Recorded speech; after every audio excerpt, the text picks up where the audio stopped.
দুনিয়ার মুসলমান 40টা বছর দাওয়াত দেওয়ার পরে একজন মানুষও কালিমা পড়ে নাই, একজন মানুষও ইমানদার হয় নাই, একজন মানুষও ইসলাম ধর্মের অনুসারী হয় নাই।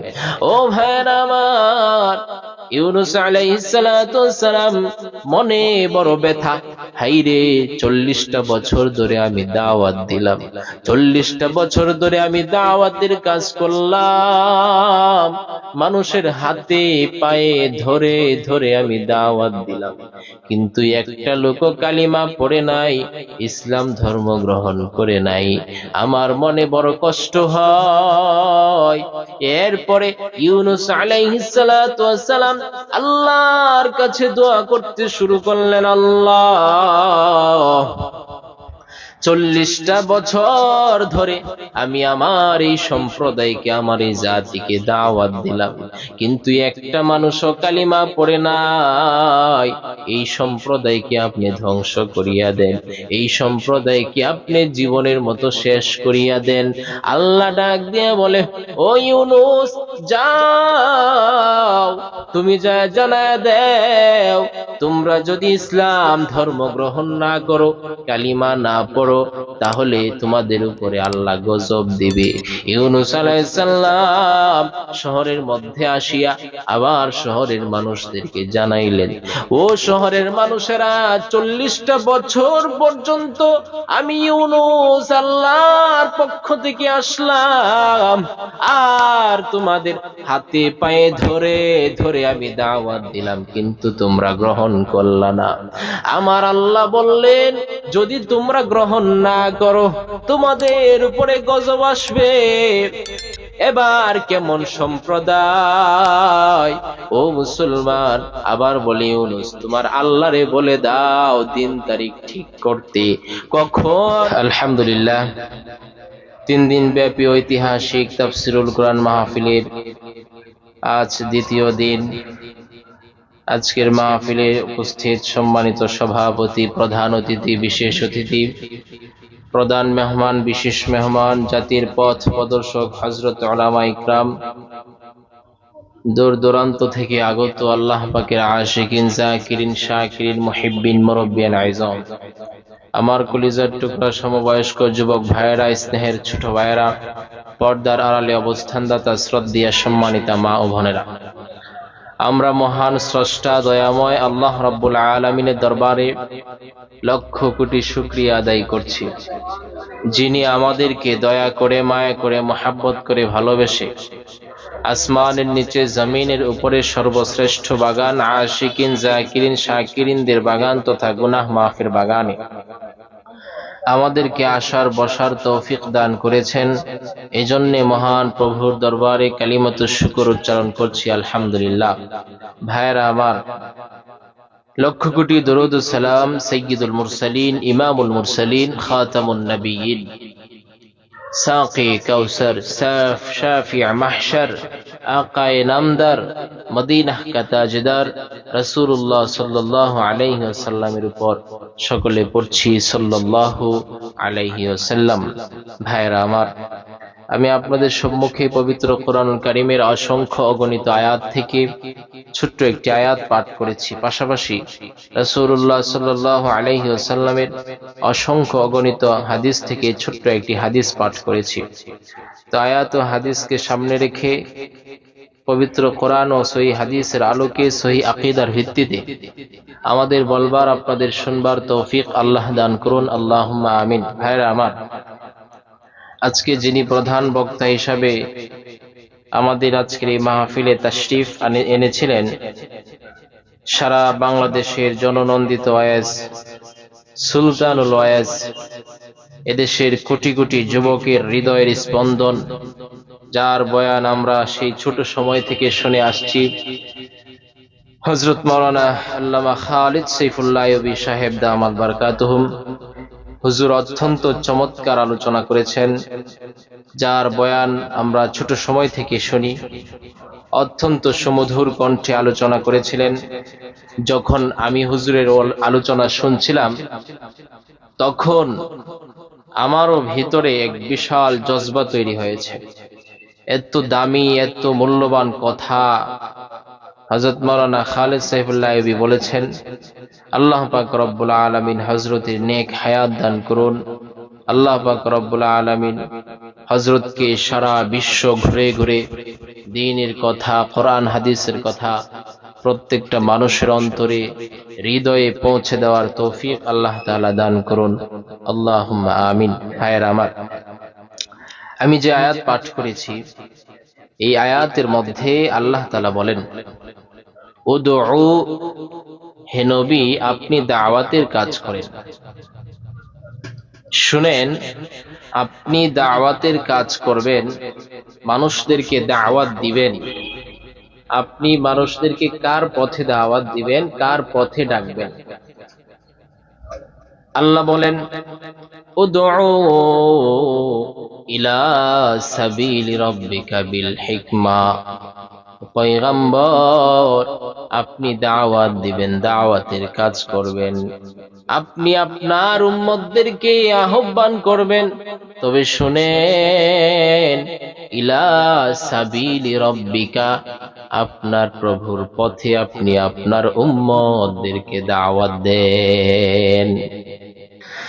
ভাইরা আমার, আল্লাহ পাক রব্বুল আলামিন পয়গম্বরকে ডাক দিয়ে বলেন, পয়গম্বর আপনি দাওয়াতের কাজ করবেন, তবে শুনেন এই দাওয়াতের কাজ করার কিছু নিয়ম আর কিছু পদ্ধতি সিস্টেম রয়েছে, এইগুলি আপনি অবলম্বন করবেন। এর মধ্যে এক নাম্বার হলো বিল হিকমা, আপনি হিকমত কৌশল অবলম্বন করে দাওয়াত দিবেন। আপনি মানুষদেরকে যখন আল্লাহর পথে ডাকতে থাকবেন, আপনি হিকমত অবলম্বন করবেন।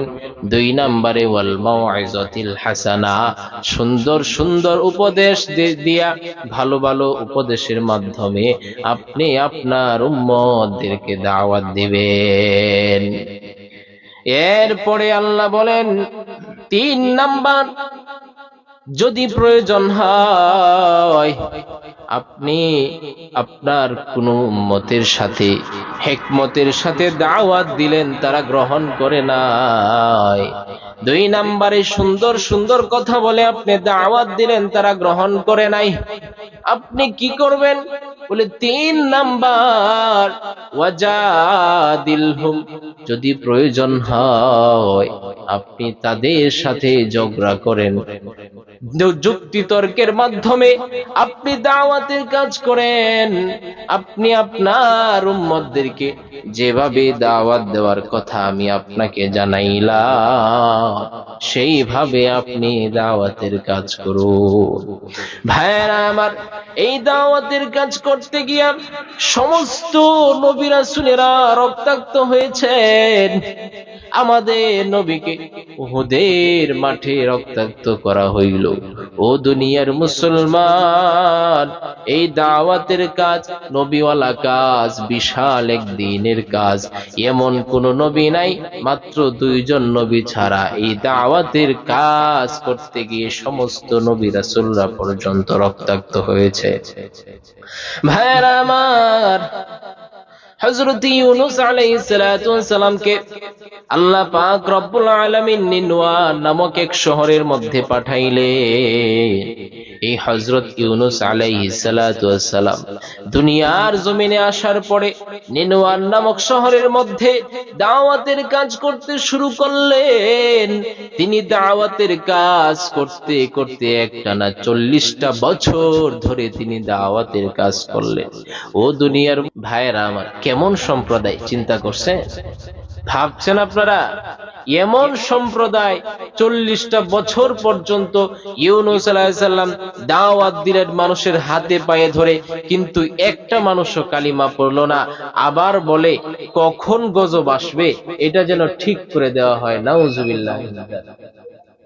ভাইরা আমার, এরপরে ইউনূস আলাইহিস সালাম এই সংবাদ যখন তার সম্প্রদায়কে জানাইলো, ওই সম্প্রদায় বলে দিন তারিখ ঠিক করে দাও। ইউনূস আলাইহিস সালাম আল্লাহর কাছে বলতে শুরু করলেন, ও দয়ার আল্লাহ, 40টা বছর ধরে দাওয়াত দিলাম, একটা মানুষও কালিমা পড়ে নাই, ইসলাম ধর্ম গ্রহণ করে নাই। আপনি আপনি আযাবের কথা বললেন, আমি যাই আযাবের কথা জানাইলাম। তারা ডাক দিয়া বলে, কখন দেওয়া হবে, দিন তারিখ যেন ঠিক করে দেওয়া হয়। ও আল্লাহ, আপনার হাতে ছেড়ে দিলাম, আপনি এখন কি করবেন করেন। আল্লাহ বলেন, ও ইউনুস, তুমি তোমার সম্প্রদায়কে জানায় দেও, আগামী 3 দিন 3 রাতের ভিতরে আমি আল্লাহ তাদেরকে গজব দিব। ও দুনিয়ার মুসলমান, এই কথা বলার পরে ইউনুস আলাইহিস সালাম তার শহরে যায় শহরের মানুষদেরকে জানাইলো, ও শহরের মানুষেরা ভালো করিয়া শুনিয়া রাখো, আগামী 3 দিন 3 রাতের ভিতরে আল্লাহর পক্ষ থেকে গজব আসবে, আল্লাহর পক্ষ থেকে গজব তোমাদেরকে পাকড়াও করবে। এই সংবাদ যখন শহরের মানুষকে দিয়া দিল, ওই শহরের মানুষেরা ভয় পায় না, তারা দেখবে কখন আল্লাহর পক্ষ থেকে গজব আসে। ও দুনিয়ার মুসলমান, ইউনুস আলাইহিস সালাতু ওয়াস সালাম এই সংবাদ দিয়া তার সাথে স্ত্রী নিয়া 2টা সন্তান নিয়া এই শহর ছাড়িয়া তিনি অন্য শহরের দিকে রওনা করলো। এদিকে 1 দিন চলে গেল, গজব আসে না, 2 দিন চলে গেল, গজব নাই, 3 দিনের মাথায় এমন গজব শুরু হইছে, চতুর্দিকে আকাশ অন্ধকার হয়ে গেছে, আর বিকট ভাবে আওয়াজ শুরু হয়ে গেল।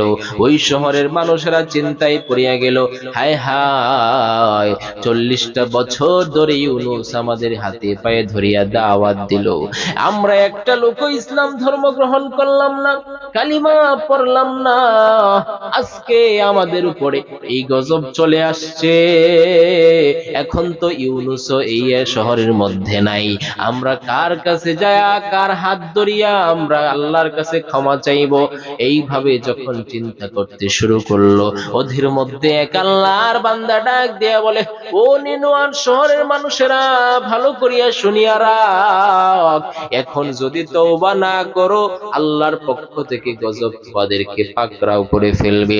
ওই শহরের মানুষেরা সিজদায় পড়িয়া আল্লাহর দরবারে কান্দে আর বলে, দয়ার মালিক, আমরা বড় গুনাহগার, আমরা আমাদের মালিকের পরিচয় পাইলাম না, আজ আমরা বুঝেছি আপনি আমাদের প্রভু, আপনি আমাদের রব, দয়া করে আপনি আমাদেরকে মাফ করে দেন, আমরা না বুঝিয়া গুনাহ করলাম। আল্লাহ রাব্বুল আলামিন মাফ করিয়া দিলেন। কিছুদিন পরে ইউনুস আলাইহিস সালাতু ওয়াস সালাম আবার যখন শহরের দিকে রওনা করলেন, 3 দিন 3 রাত্র পরে ইউনুস আলাইহিস সালাম জিজ্ঞাসা করলেন, ভাই, এই শহর তো ধ্বংস হয়ে যাওয়ার কথা, কি ব্যাপার, এই শহর কেন ধ্বংস হইল না? ওই বান্দা ডাক দিয়া বলে, নিনওয়ান শহরের মানুষ তো ধ্বংস হইল না। ইউনুস আলাইহিস সালাম চিন্তা করলেন, 40টা বছর ধরে আমি হাতে পায়ে ধরে ধরে আমি 40টা বছর মানুষদেরকে দাওয়াত দিলাম, একটা মানুষও কালিমা পড়লো না, একটা মানুষও ইসলাম ধর্ম গ্রহণ করলো না। আল্লাহর কাছে অভিযোগ দিলাম, আল্লাহ 3 দিন 3 রাতের ভিতরে গজব দিবে বলল, আল্লাহ গজব দেয় নাই। আমি ইউনুস, আমি আর এই শহরে থাকবো না, এই শহর ছাড়িয়া আমি ইউনুস অন্য শহরে চলে যাব, এমন কি আমি এই দেশেই থাকবো না, এই দেশ ছাড়িয়া আমি অন্য দেশে চলে যাব। ও দুনিয়ার মুসলমান, এই সিদ্ধান্তটা ইউনুস আলাইহিস সালাতু ওয়াস সালাম নিজের থেকে নিলেন, আল্লাহর পক্ষ থেকে নয়। নিজের থেকে নেওয়ার কারণে আল্লাহ ডাক দিয়া বলে, ওয়াজান্নুনি ইয যাহাবা, মা সলাই কি ভেবেছে আমি আল্লাহ তাকে পাকড়াও করব না? ইউনুস আলাইহিস সালাতু ওয়াস সালাম 2টা সন্তান আর বিবিকে সাথে নিয়া এই দেশ ছেড়ে দেওয়ার ফিকিরে লঞ্চ ঘাটের মধ্যে রওনা করলো। ওই জাহাজ ঘাটের মধ্যে রওনা করলো। জাহাজ ঘাটে যাওয়ার পূর্বে ইউনুস আলাইহিস সালামের সাথে যে মেয়ে ছিল, তার যে স্ত্রী ছিল, বকাটে ছেলেরা বলতেছে, এই ইউনুস, আপনি আপনার বিবিকে দিয়া যান, আপনার বিবিকে দেওয়া যাবে না। পাকড়াও কিন্তু শুরু হয়েছে, কি বলেন, শুরু হয়েছে কিনা? পাকড়াও কিন্তু শুরু হয়ে গেছে। এরপরে ইউনুস আলাইহিস সালাম কিছুক্ষণ যাওয়ার পরে যখন লঞ্চ ঘাটের মধ্যে উঠবে, এমন সময় সন্তানকে হাতে ধরিয়া যখন জাহাজের মধ্যে যাবে, পানির মধ্যে নামার সাথে সাথে পানি বেড়ে যায়, যায়, স্রোত বেড়ে যায়। ওই স্রোতে দুইটা সন্তানও স্রোতের মধ্যে চলে গেল। ইউনূস আলাইহিস সালাম ভাবলো, হায় হায়, আমার বিবি সাহেবও গেল, আবার দুই সন্তানও গেল। আল্লাহর পক্ষ থেকে শুরু হইল আমাকে পাকড়াও করা, আমাকেও নি কখন পাকড়াও করা হয়। যাই হোক, আমি আর এই দেশে থাকবো না, এই দেশ ছেড়ে আমি চলেই যাব। ইউনূস আলাইহিস সালাম জাহাজের মধ্যে উঠলেন, জাহাজটা চলা শুরু করলো। যখন নদীর মাঝখানে গেল, নদীর মাঝখানে যাওয়ার পরে এই জাহাজটা সামনেও যায় না, পিছনেও যায় না, ডানেও যায় না, বামেও যায় না, শুধু চতুর্দিক ঘুরতেছে। এমন সময় লঞ্চ যারা চালায় তারা বলতেছে, কি ব্যাপার, লঞ্চের এই অবস্থা কেন? ও দুনিয়ার মুসলমান, আল্লাহর অর্ডার ছাড়া, আল্লাহর আদেশ ছাড়া নিজের থেকে সিদ্ধান্ত নিলে এটা আল্লাহ পছন্দ করেন না। ও দুনিয়ার মুসলমান, ইউনূস আলাইহিস সালাম লঞ্চের মধ্যে বসা।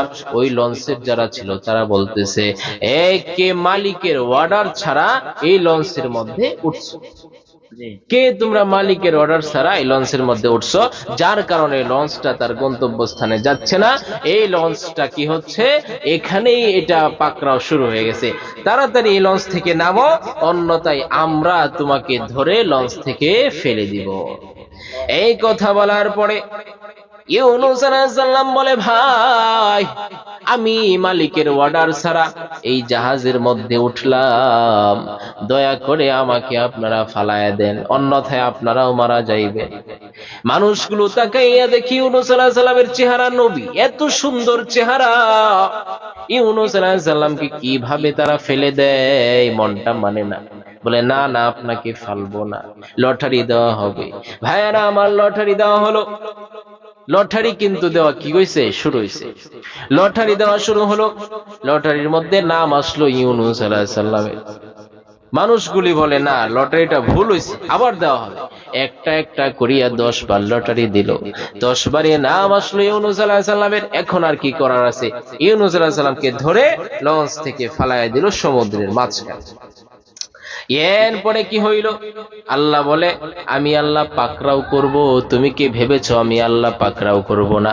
একটা মাছ চলে আসলো, আসিয়া ইউনূস আলাইহিস সালামকে গিলে ফেললো। আমরা একটা ঘটনা শুনেছিলাম, ইউনূস আলাইহিস সালামকে আল্লাহ মাছের পেটে রেখেছিলেন।